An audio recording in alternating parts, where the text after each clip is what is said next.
Welcome to KKPBT online training by Vicky. నమస్కారం. ఈ రోజుల్లో మనం ఎక్కడ చూసినా ఏఐ, మషీన్ లెర్నింగ్ అనే పదాలు వింటూనే ఉన్నాం.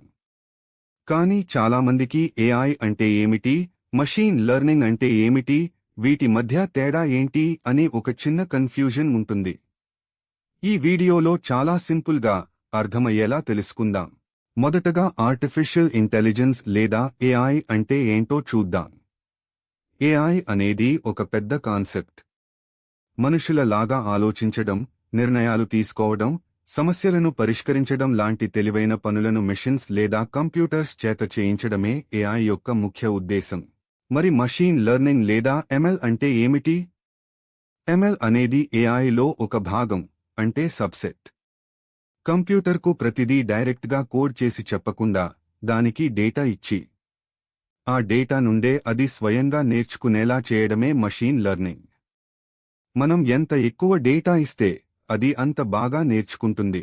ఇప్పుడు రెండింటి మధ్య ఉన్న ముఖ్యమైన తేడా చూద్దాం.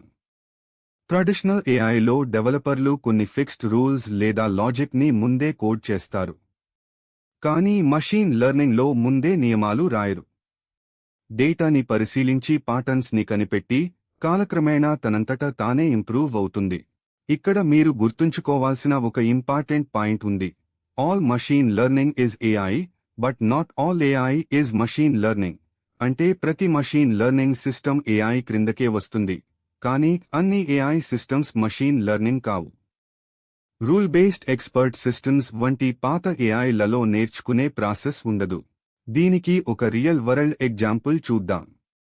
మనం రోజు వాడే నెట్ఫ్లిక్స్లో మీరు ఎటువంటి సినిమాలు లేదా షోలు చూస్తున్నారో దాని వ్యూయింగ్ హిస్టరీని మషీన్ లెర్నింగ్ అల్గోరిథమ్స్ ఎప్పటికప్పుడు అనలైజ్ చేస్తాయి.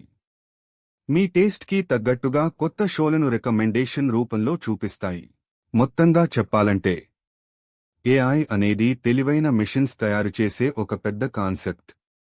మషీన్ లెర్నింగ్ అనేది ఆ లక్ష్యాన్ని సాధించడానికి డేటాని ఉపయోగించే ఒక పద్ధతి. ఈ వీడియో మీకు క్లియర్గా అర్థమైందని ఆశిస్తున్నాను. వీడియో నచ్చితే లైక్ చేయండి, షేర్ చేయండి, మరిన్ని టెక్ వీడియోల కోసం సబ్స్క్రైబ్ చేసుకోండి. Please subscribe, like and share. Thank you.